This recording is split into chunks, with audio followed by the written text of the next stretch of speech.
And while the defense was spectacular, the offense was not, Jake. And let's start with Jameis Winston because he played with 4 broken vertebrae in his back.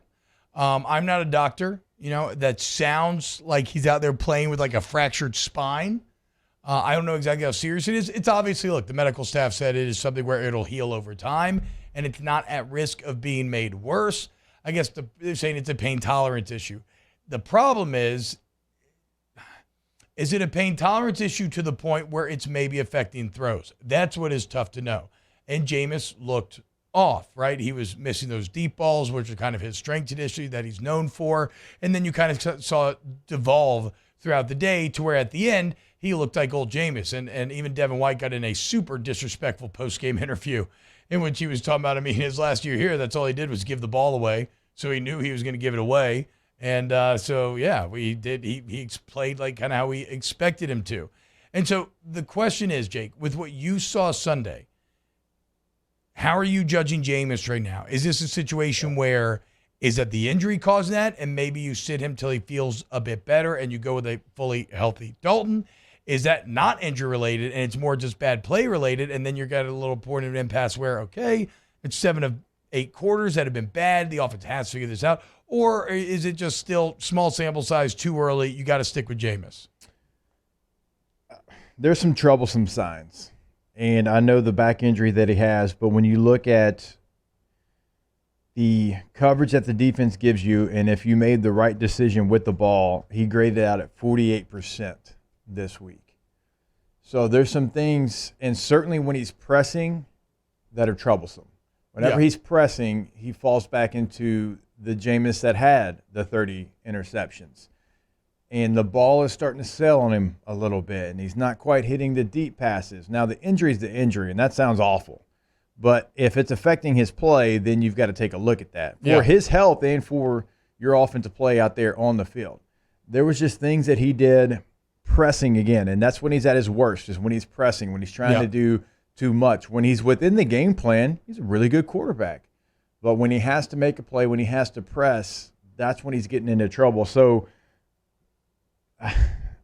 you got to, you thought almost like that you coached that out of him, that was going to be gone. Like you might see a flash of it here and there, but there was too much of it on Sunday.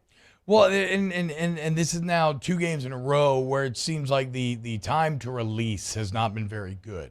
I want to say coming into the year, he may have had the slowest, in terms of overall time that elapses from snap to throw. I want to say last year he might have been second slowest in the NFL, pushing 3 seconds, which unfortunately is just going to get you into trouble. Now you hoped another year on task that it would get better, but I don't know. I don't know if it felt like at the beginning of this game, Jake, that maybe he was trying to overthink things and it was causing him to play slow. And then as a direct reaction to that, maybe he tried to underthink things a little bit more at the end.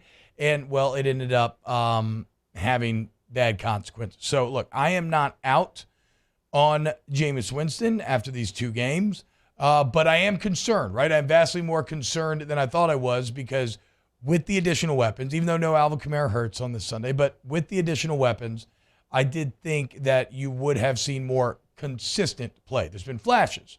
Even the Mike Thomas touchdown drive this game, he had that beautiful deep ball to Olave, which was caught, that was a new little, you're always learning new things in this life, Jake. I never realized that I never realized that rule about how if you're not contacted while going to the ground, that the ground can cause a fumble. And it makes perfect sense because the play is still alive. You're not touched. Yeah, you're not touched. It's something that for whatever reason, it just never really come up, at least not to my memory. So I'm not out on Jameis by any means, but I did have higher expectations than what I've seen thus far. And if the Saints are going to make the playoffs, him and the offense is going to need to be markedly better and markedly more consistent. Now maybe to help him out a little bit, everything seemed to change on that Mark Ingram fumble, right? If he doesn't fumble there, it looked like the offense just finally hit a rhythm. You're driving down to go try to take a lead. But it's the offense has bad issues right now. 6 sacks, right? You're not reading the coverage, and you're pressing. It was just not going to be the game to feel good about Jameis walking away from. Yeah. You're playing against a good defense, so nobody's denying that. I mean, they've got playmakers all over the place. but holding on to the football, and then you start to press, and then you start to sail the football, then you can't connect on your deep passes. Like, those are troublesome signs. And that's just not what we've seen from him in a Saints uniform. Now, we've seen it in a Bucs uniform, but we have not really seen that game in a Saints uniform.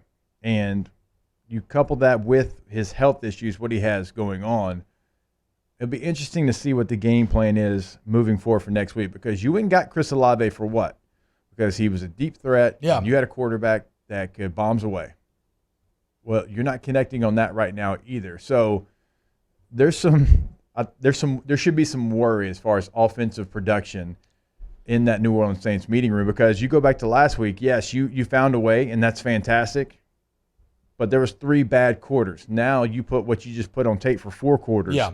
It's just been, like you mentioned, 7 out of 8 quarters. Now one team in the Falcons that are not very good defensively, and then one that's good. So it's kind of been, you've got a sample size of kind of both situations. Yeah, and look, make no mistake, the same way that for like Tua right now, and like we said, like Jalen Hurts, this is Jameis's opportunity to prove that he is a long-term answer. And so nobody understands this better than him, and nobody understands what's on the line. And that's why it's tough for him, as he has to navigate that kind of avoiding over-pressing that Jake's alluding to there. I know there's no such thing really, Jake, as a get-right game in the NFL, but I do like getting the Panthers next. This is a Panthers team that is also really struggling to find itself thus far. They lose 26-24 week 1 to the Browns on that 58-yarder from Cade York. And then the Giants surprising 2-0, beating the Panthers 19-16 this last game out. So, I feel good about this Saints defense going against Baker Mayfield, because I feel good about what this Saints defense did yesterday. I mean, certainly things changed after the Marshawn Lattimore fight, and he gets ejected, and sure enough, P.J. Williams goes in, and who do they catch that long touchdown on? P.J. Williams. But the defense, for the most part yesterday, Jake, was absolutely dominant. They did their job. They did exactly what they had to do against the best quarterback that's ever played football, and against a very talented offense. And I know they were missing some pieces, but that defense just knows how to defend Tom Brady and that offense, and they did it again. I mean, when you look at some of your big-time players, they stepped up and they played really well in this game. DeMario Davis, I thought, had a really nice game. Pete Warner, by the way, I texted y'all, he's a dog. He is a dog. He is physical at the point.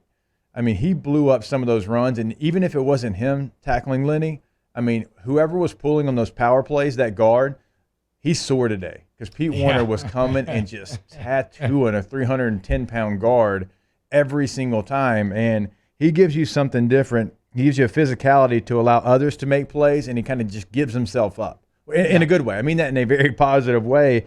So you got some big performances. Who else did I want? Cam Jordan. He played well, I thought. Tyron had some nice moments. Alontae Taylor played really well. Yeah. Yeah. I mean, Alontae Taylor played extremely well. And make no mistake, the potential that they see in Alontae Taylor, that's one of the reasons why you were willing to part ways in CD Deuce, the manner that you were. Now, unfortunately, no CD Deuce, no Tom Brady picks. But what are you going to do? Look, overall, the worst thing you can do in the NFL is be too reactive. Yes, cause for concern, obviously, right? But the Buccaneers are still a very good NFL team. They are 2-0 for a reason. They have Tom Brady still, even without an offensive line. They still have Devin White on that defense, Levante David and Vita Vea in the middle, and Akeem Hicks and Carl Nassib. So this is still a very good Bucs team. I'll be more concerned if you come out here for a 3rd week in a row and look bad against the Panthers. That's when maybe some real alarm bells start ringing. Yeah. So one of the things, and I know we're kind of going all over the place, but I want to go back quickly to offense. One of the things that's concerning for me with Jameis taking 6 sacks, the offensive line actually held up pretty well. So I'm saying he's holding on to the ball. So it's not it's that, and then when he's releasing it, he's acting like he doesn't have the time. So that's kind of the same thing. Like, you're holding on to the ball, but then when you do release it, you're quick trigger and you have the time. There's an in-between you have to get to. Yeah. He's on both ends of the spectrum here. And so, when you look at even Ruiz graded out 70%, McCoy 87%, Hurst 87%, Ramczyk 70%. Now, Andrew Speed 46.1%. We've had that conversation before, but as a group, you were 78%. So when you take 6 sacks, you expect to come onto the film and you expect to see 52%. Yeah. 55% maybe. 77, 78%, that means you're doing your job, and you've got to find that happy medium of, hey, I've got time, don't force it, because he's either too fast with it and it's errant throws, or he's holding on to it. 6 sacks? Yeah. An offensive line gave you way more protection than 6 sacks. Yeah, I know. So, again, cause for concern. Nobody's panicking.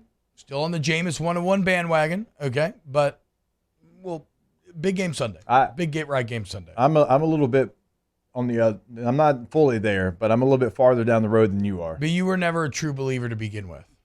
So you were always more predisposed to having a shorter trigger, whereas us, who are fully indoctrinated in the Church of 1 and 1, have been fighting this uphill battle for a while now. Okay, so like we're no strangers to a 5-turnover game. Putting, ain't worried about that. We kind of are, though, as like Jake was saying, in the Saints uniform. He's now equaled his interception total from last year. Yeah. So as you said, it's a huge game here to bounce back. That's going to be the Jameis experience. You got to take the downs, with the highs. Hopefully we get some more highs.